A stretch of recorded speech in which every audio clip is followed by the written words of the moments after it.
அன்பினர்களே, நாம் கடந்த ஒரு வருட காலமாக ஈரான் மீது அமெரிக்கா போர் தொடங்கிய நாட்கள் தொட்டு நாம் கூறி வரும் விடயம் என்னவென்றால், ஈரானுக்குள் உளவாளிகள் காட்டலிகள் விளைந்தது போன்று நிறைந்து காணப்படுகின்றார்கள்.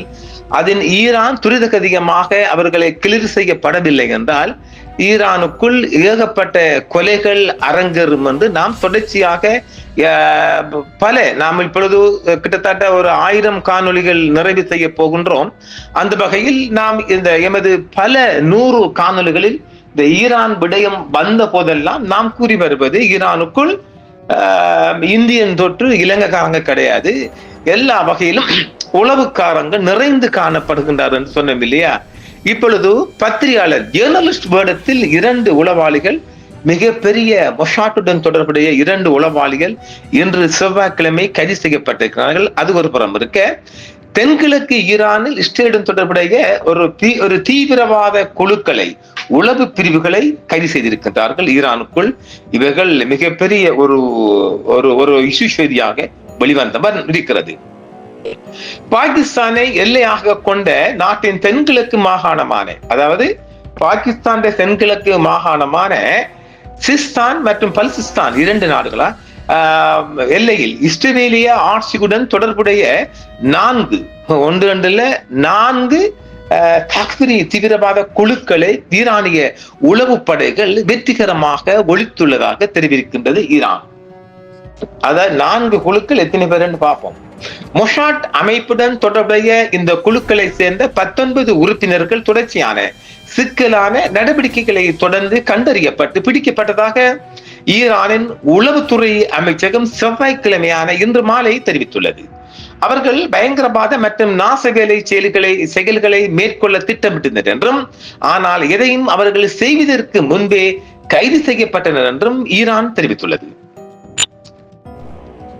தீவிரவாதிகளின் மறைவிடங்களிலிருந்து அதாவது நிறைய ஆயுதங்களை பற்றி சொல்றாங்க, நமக்கு தேவையில்லை, அது பெரிய ஒரு லொல்லுப்படு செய்தி எல்லாம் போட்டால் மிகப்பெரிய ஆயுதங்களோட புடிபார்த்த அத்தனை பேரும் நவீன ஆயுதங்கள் இங்க வந்திருக்கு, அதை நாம விட்டுடுவோம். அப்படி நிறைய வருதுங்க. ஏகப்பட்ட ஆயுதங்களின் உளவுப்படை மீட்டுள்ளதாகவும் அந்த அறிக்கை செல்கின்றது.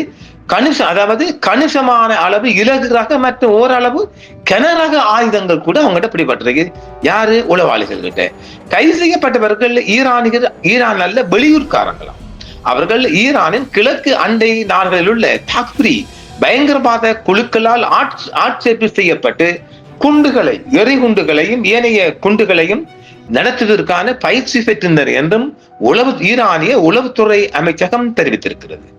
அவர்கள் எல்லையை தாண்டி ஈரானுக்குள் ஊடுருவி ஈரானின் தென்கிழக்கு பகுதிகளில் நாச வேலைகளில் ஈடுபடவும், உள்ளூர் அதிகாரிகளை கொல்லவும், பயங்கரவாத தாக்குதல்களை நடத்தவும், குழுக்கள் ஊடாக பயங்கரவாத தாக்குதல்களை நடத்தவும் திட்டமிட்டிருந்தார்கள். மேற்கு தெஹ்ரானில் அமெரிக்கா மற்றும் இஸ்ரேலுடன் தொடர்புடைய 235 நபர்களை ஈரானிய காவல்துறை ஏற்கனவே கைது செய்துள்ளது. பாகிஸ்தானுடன் எல்லையை பகிர்ந்து கொள்ளும் சிஸ்தான் மற்றும் பலுசிஸ்தான் மாகாணம் சமீபத்திய ஆண்டுகளில் பொதுமக்கள் மற்றும் பாதுகாப்பு படையினரை இலக்காக கொண்ட பல பயங்கரவாத தாக்குதல்களையும் சந்தித்துள்ளது. நாட்டின் தென்கிழக்கு மற்றும் தென்மேற்கு பகுதிகளில் ஈரானிய நலன்கள் மீது தாக்குதல் நடத்தும் பயங்கரவாத அமைப்புகளுக்கு வெளிநாட்டு உளவு நிறுவனங்களுடன் தொடர்புகள் இருப்பதாகவும் கருதப்படுகிறது. இதேவேளை பத்திரிகையாளர் வேடத்தில், அதாவது ஊடகவியலாளர் வேடத்தில் செயல்பட்ட 2 உளவாளிகளை ஈரானிய காவல்துறை அதிகாரிகள் இன்று செவ்வாய்க்கிழமை கைது செய்திருக்கின்றார்கள். ஈரானிய தலைநகர் தெஹ்ரானின் ஒரு பகுதியில் ஈரானிய பயங்கரவாத எதிர்ப்பு சிறப்பு படைகளை சேர்ந்த வீரர்கள் பாதுகாப்பு பணியில் ஈடுபட்டுள்ளனர். பத்திரிகையாளர் என்ற போர்வையில் வெளிநாட்டு உளவுத்துறைக்கு ஆதரவாக உளவு பார்த்த 2 நபர்களை ஈரானிய பொது பாதுகாப்பு படைகள் அடையாளம் கண்டு கைது செய்துள்ளனர். அந்த நபர்கள் ஈரானிய தலைநகரின் மேற்கு மற்றும் வடக்கு பகுதிகளில் தீவிரமாக செயல்பட்டு வந்ததாக தெஹ்ரான் காவல் கட்டளை மையம் செவ்வாய் அன்று இன்று செய்தி வெளியிட்டுள்ளது. அவர்கள் முக்கிய உட்கட்டமைப்புகள் மற்றும் ஈரானிய ராணுவ உளவுத்துறையின் முக்கிய தளங்கள் குறித்த இரகசிய தகவல்களை சேகரித்த பின்னர் அவற்றை வெளிநாடுகளில் உள்ள ஈரான் எதிர்ப்பு வலை அமைப்புகளுக்கு அனுப்பி வந்துள்ளனர். தொழில்நுட்ப மற்றும் கண்காணிப்பு நடவடிக்கைகளில் தொடர்ந்து அந்த நபர்கள் பிடிபட்டனர். சட்ட நடவடிக்கைகளுக்காக அவர்கள் நீதித்துறை அதிகாரிடம் ஒப்படைக்கப்பட்டுள்ளனர். இந்த நடவடிக்கைகளின் போது பறிமுதல் செய்யப்பட்ட ஸ்டார்லிங் செயற்கைக்கோள் இணைய முனையங்கள் மூலம் அந்த உளவாளிகள் வெளிநாடுகளில் உள்ள தங்கள் கையாளர்களுடன் தகவல் தொடர்பு வழிகளை அமைத்திருந்தாகவும் முதல் கட்ட விசாரணைகள் தெரிவிக்கின்றது. ஆக இன்னும் முடியல பாருங்களேன், இன்னும் ஈரான்ல இந்த களையெடுப்பு ஸ்பைஸ் தூக்குற வேலை இன்னும் முடியல, இன்னும் இருக்கு. இது சும்மா ஜிஜிபி 2-3 கேஸ். என்ன பொறுத்தவரை கிட்டத்தட்ட ஈரானுக்குள் ஒரு 10,000க்கு மேற்பட்ட உளவாளிகள் இருப்பதாகவே பாகிஸ்தானின் ஒரு ராணுவ செய்தியாளர் சொல்லுகின்றார். பார்க்கலாம், தொடர்ச்சியான செய்திகள் வெளிவந்த வண்ணம் இருக்கின்றது. நாம் தொடர்ச்சியாக ஈரானுக்குள்ளே முகாமிட்டு இருக்கின்றோம். அந்த செய்திகளை வழங்குவதற்காக பார்ப்போம். நாம் இன்னும் ஒரு முக்கியமான செய்தியுடன் நன்றிகளை மீண்டும் சந்திப்போம். என்றும் உங்களுடன் சன்ரைஸ் இந்தியா டிவி சப்ஸ்கிரைப் பண்ணுங்கள், பெல் பட்டனையும் கிளிக் செய்யுங்கள். உங்கள் ஆதரவே எங்கள் சேவை. ஆதரவு தாருங்கள், அரவணைப்போம். மறக்காம சர்ப்ரைஸ் பண்ணுங்க.